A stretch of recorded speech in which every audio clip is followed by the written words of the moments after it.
God bless y'all people, because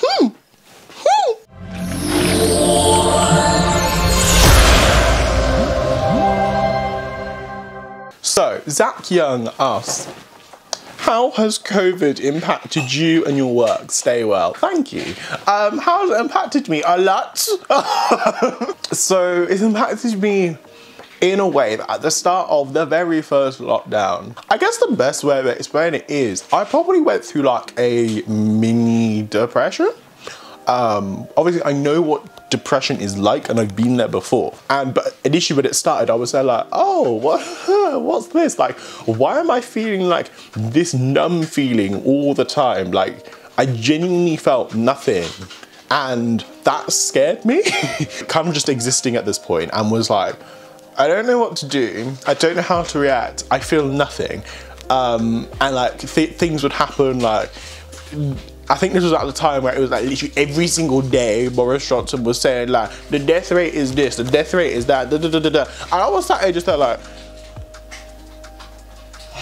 literally there was nothing there. It was like every life that was in me at the time was washed out, and it was very weird. But we thank God, because we came out of that stronger than I was before, because it could have been bad. It could have been very, very bad. Because going back into that state is never healthy for me. So if you ever hear me saying I feel numb, just like hug me or do something, because it's never a good space for my head to be in. But no, at the start it was horrible. It was genuinely horrible. And how it affected my work, I lost my job. I lost my job, so it affected me pretty badly. But it's kind of like, did I know it was gonna happen? Yes. Like, did I know, like, from the moment I was furloughed that I was gonna lose my job? Of course I did. It was like, Darius, you've been furloughed. I'm like, cool. And then it was literally just a waiting game to be like, okay, so when am I losing my job? And literally over the time I was furloughed, it was like looking for jobs and like applying and being like, hey, do you wanna like look on my CV? And nothing. And yeah, so, but then as much as it was a horrible time, and it is a horrible time, it's not nice, it's also been a time where I have kind of grown and got perspective. So I don't think before 2020 I would have been so, I guess, socially active as I am now on my social media, on YouTube, in videos, in like everything. Because I think beforehand I was very much, I'm the same person that I was before, but it was very much internal. Now it's everywhere, everyone can see. I'm just like, hello, anti-racism, don't be misogynistic. I'm just out there like, just don't do it. I feel like without this lockdown, I'm not gonna say the pandemic, because this pandemic nasty, so no, we don't want this again. But like, I feel like without this time to stop and think and reevaluate, I wouldn't have been able to work with Papyrus UK. I wouldn't have been able to work with Choose Love and do the Key Workers Dance Challenge. Make sure you go check that out. I wouldn't have had many of the opportunities I've had. I wouldn't have been able to have hosted the first virtual Oxfordshire Youth Awards. That's something that knocked me though. There was so much planning that went into the Oxfordshire Youth Awards. Prior to it being like announced, I think it was like a year and a half's work of planning, from just conversations in trustee meetings to smaller group meetings at events committee to various other things, and then it got brought forward properly, like officially, like we're doing youth awards. And I think that was probably around 6 or so months before we actually like launched it and started like inviting young people to be involved. So like we was ready, as in like we was ready. We auditioned people in January to perform in May. Like we were getting prepared, we were getting set, we were trying to like lock down dates for like performers to come and like rehearse and stuff so we could see everything. And then lockdown happened and I was like, okay, so what are we gonna do? And that really knocked me. That really knocked my confidence, because presenting is something that I've wanted to do for such a long time, and I was like, okay, so am I not gonna be able to do this? Like, I've really wanted to do this for a very long time, and I'm glad I was able to. I'm really, really glad I was able to still, but it did knock me not being able to do it in the way that we all planned to, and I feel like it knocked us all not being able to do it in the way that we planned to. So yeah, I feel like with everyone, COVID affected many, many people. As I've been saying for so long, the bank account is dry. Like, everyone's bank account is dry. Like, you look at the bank account and you say like, okay, there's some dust. There's like one thing over there, sir, one thing over there, sir, and dust. So yeah, that's how it's affected me. Because before, I could, just, casually have a bit of a paycheck and be like, ooh, and then, pay the bills over here, so, do some things over there, so, get a little OTD over there, so, and now I'm just like, no. Nicole asked, what was your favourite moment from The Greatest Dancer? Now, I feel like my favourite moment from that whole experience may not be the moment that everyone thinks it was. Obviously, like, the doors opening was like an amazing moment, and yes, that was great. But I think my favourite moment was when all of the dance captains came on stage and was dancing with us, and Alicia was emceeing, which was amazing. That was like one of those experiences that I was there like, is this happening? Like, because this happened the day after I turned 21. So just bear that in mind. So like, that in itself is like already an amazing birthday present. I'm just there casually dancing with like Oti Mabuse, Todrick Hall, like Matthew Morrison, Cheryl, like Alicia Dixon. I'm still like, cool, this is great. Like, I'm already happy. But the thing that made me like, it was the most memorable thing for me, is being able to watch it back in January of 2020. And to hear and see what my grandma said about me and my dad, that was the most memorable thing. And also seeing Jordan Banjo point to my grandma as she was raising her hand like, yeah, and I was like that's my grandma, that's my grandma. That I was, my heart swelled at that point, because I was just like, oh, grandma. Firstly, grandma's outfit on point. Like, grandma came to slay. And then she was just there, just like, yep.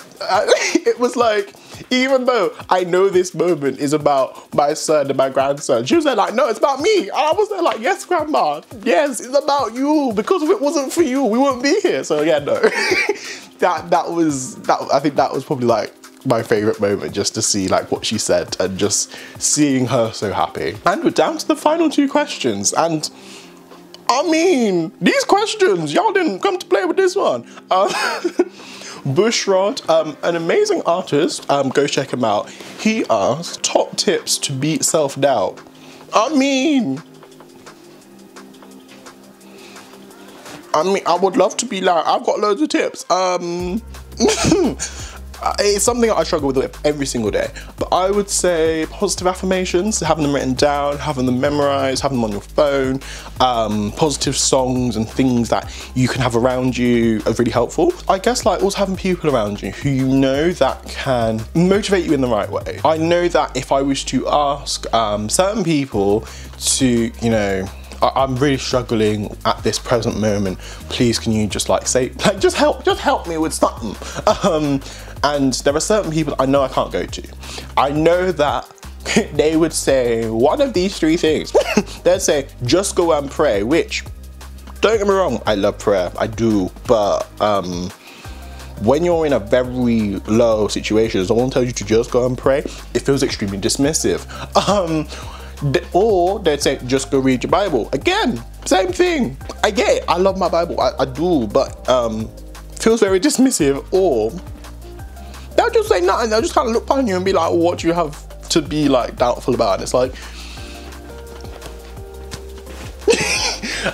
so I think it's like having those kind of right people around you, right people around you, having those right people around you, making sure that your circle is actually there for you. I saw this thing on social media the other day, like your circle should be like celebrating you, not jealous of you, which is so true. But those same people who are celebrating you, they should be, you know, there for you, you know, when you're down as well, like to support you and to lift you up. And I think that's a big thing for self-doubt, like making sure you have those right people around you. And the last question from another amazing music artist who, also, the last person that I went to see in concert before lockdown came into place was Faith Child. It was like his concert in December 2019, and because I paid for it, and it was like a Christmas present for like me, my mum, and my dad, like all together. Firstly, I really want to go see Faith Child, and also I know you guys really want to go see him as well, so I'll just pay him. We went, and you were the last person I saw in concert, and you're like one of the first people I want to go and see in concert after this is done. So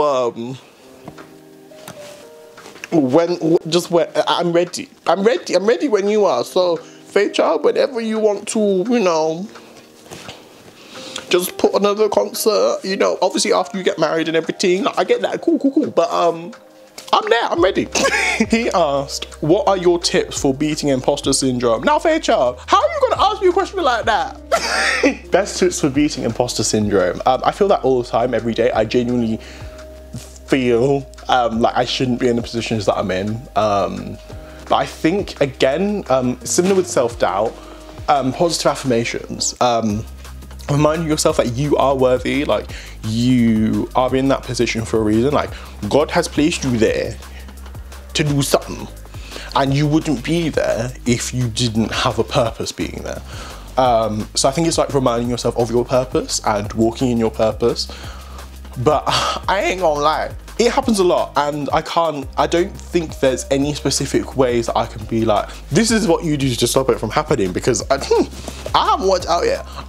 But I would say, like, you just every single day reminding yourself that you are worthy, and that you're in that position. You are there doing these things, and, you know, meeting with these people and using your voice, and, you know, all of these things, because that's what you were created to do. There have been people who have got, you know, university offers and, you know, master's offers and job offers and different opportunities to be on TV and on stage and screen and all of these things. And they're like, oh my gosh, like I feel like mad imposter syndrome. I get it. But you wouldn't be there or to have that opportunity if you were not, one, equipped to be able to do it, one, worthy of it, and three, like, you know, you got the goods, people. You got the goods to be able to like deliver. So trying to remember that actually, like, you are amazing. Every single one of you watching this, you was amazing. You was amazing. And yeah, no, I think that's probably like a big thing. I think as British people, we don't do this enough. Like, we don't big ourselves up enough. Americans do great at this. Americans out here like, I'm the best. I'm the best, and I'm just there like, I'm okay. Like, sometimes we need to tell ourselves, like, you know what, I'm amazing, like, I'm pretty good. I'm, you know, like, look at me, I'm looking handsome today. Like, you see me, you see all this goodness. Sometimes we need to like tell ourselves those things, and hopefully that will help us to like push past that imposter syndrome. I'm not going to tell you that it's going to stop altogether, but hopefully it can just help to like push past it just a bit. But thank you all so much for all of these questions. I really appreciate it. The fact that I got 2 videos out of this, God bless y'all people, because I'm Victoryforu. Hope that you will be victorious every day. God bless, bye bye, and I'll see you very, very soon.